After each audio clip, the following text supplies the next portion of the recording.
A, B e agora literalmente Série C. O ABC de Natal foi o primeiro time rebaixado para a terceira divisão do Campeonato Brasileiro. Também, né, com 3 vitórias em 34 rodadas, não tem santo que salve. O Londrina, que tem o dobro de vitórias em relação ao ABC, é outra bola cantada na terceira divisão do ano que vem. Simplesmente porque faltam só 4 rodadas para o final dessa Série B e o Tubarão vai enfrentar 3 adversários que ainda sonham com acesso à primeira divisão. E mesmo se ganhar todos esses jogos, o Londrina só chegaria aos 39 pontos. E é exatamente aí que bate o desespero geral. Até porque desde 2006, quando o Campeonato Brasileiro passou a ser disputado exatamente nesse mesmo formato que a gente conhece hoje, 20 times por pontos corridos, nunca na história um time se salvou com essa pontuação. Eu não tenho a menor dúvida que o terceiro time que vai amargar a zona de rebaixamento na 38ª rodada é a Chapecoense. Não tem muito outro jeito, porque a sequência em si não é tão difícil assim, tá? A Chape enfrenta 3 times que estão no meio baixo de tabela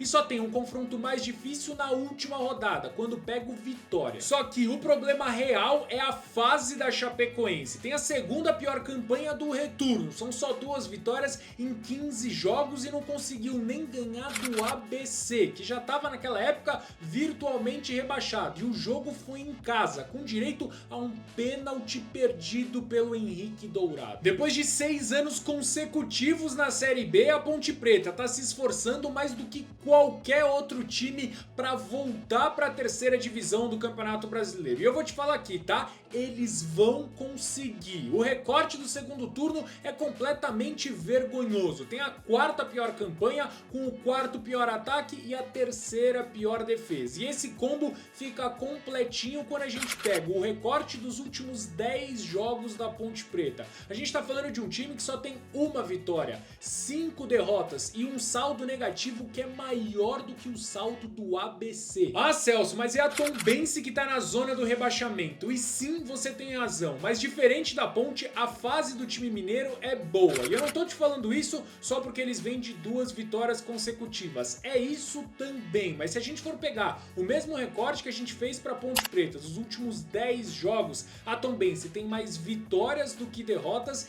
e um saldo de gols positivo, com quase 50% de aproveitamento. Se isso tudo não for o suficiente para você acreditar em mim, que tal a gente apelar um pouquinho então para a história da Série B? Das 17 edições que já rolaram até aqui, 8 vezes. Um time que estava na 17ª colocação conseguiu se salvar, faltando 4 rodadas para o final do campeonato. A briga na parte de cima da tabela é um pouquinho diferente. Nunca um time que estava entre os 3 primeiros colocados, faltando 4 rodadas para acabar a Série B, pipocou a ponto de perder o acesso. E tem ainda mais, só cuidado para não se perder na quantidade de 4s que eu vou falar a partir de agora. Só 4 vezes na história da Série B, das 17 edições que já rolaram até aqui, um time que estava na 4ª colocação, faltando 4 rodadas para o final do campeonato, acabou deixando a primeira divisão, o acesso para a elite do futebol brasileiro, escapar. A mais recente aconteceu em 2020, quando o CSA na 34ª rodada tinha 52 pontos, só que quem acabou subindo de fato foi o Juventude. Aconteceu a mesmíssima coisa em 2014. Avaí e Boa Esporte tinham exatamente a mesma pontuação depois de 34 rodadas da Série B daquele ano. Só que quem acabou subindo foi o Avaí. Na Série B de 2013, o Figueirense tinha 1 ponto a menos do que o Icasa na 34ª rodada, mas teve uma arrancada heróica no final daquela Série B. Foram 2 vitórias e 2 empates para conseguir o acesso mais uma vez para a elite do Brasileirão. Na Série B de 2011 foi o Sport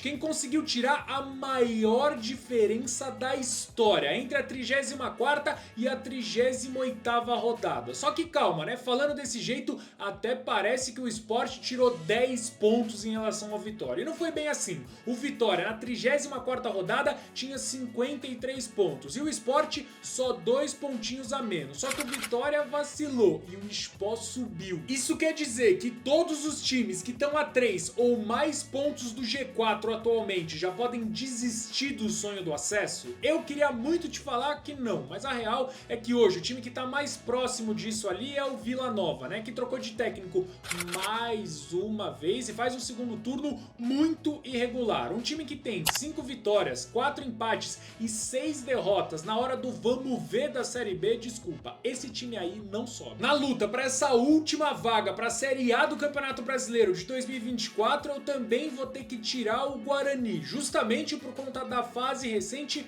muito abaixo da expectativa. E não só minha expectativa não, tá? De todo o torcedor do Guarani, eu tenho certeza absoluta disso. Já são 4 jogos que o Guarani não consegue ganhar, contando com 2 derrotas. Sobraram 3 concorrentes então, e o próximo time que eu vou sacar dessa disputa é justamente o Novo Horizontino, e não porque tá mal no campeonato, aliás, muito longe disso, né? O Novo Horizontino faz um campeonato até melhor do que eu esperava lá no começo do ano, só que dentre todos os outros concorrentes é quem tem a sequência mais difícil. Desses 4 jogos, a gente tá falando de 2 partidas contra o Atlético Goianiense e o Vitória, simplesmente o líder e o vice-líder do retorno até aqui. Agora, tanto o Criciúma como o Juventude vão enfrentar o ABC nessa reta final e eu não preciso nem te falar que é inegociável qualquer resultado que não seja uma vitória contra o time que já tá rebaixado nessa Série B. Agora, entre Criciúma e Juventude, o time que eu pelo menos acho que vai jogar a Série A no ano que vem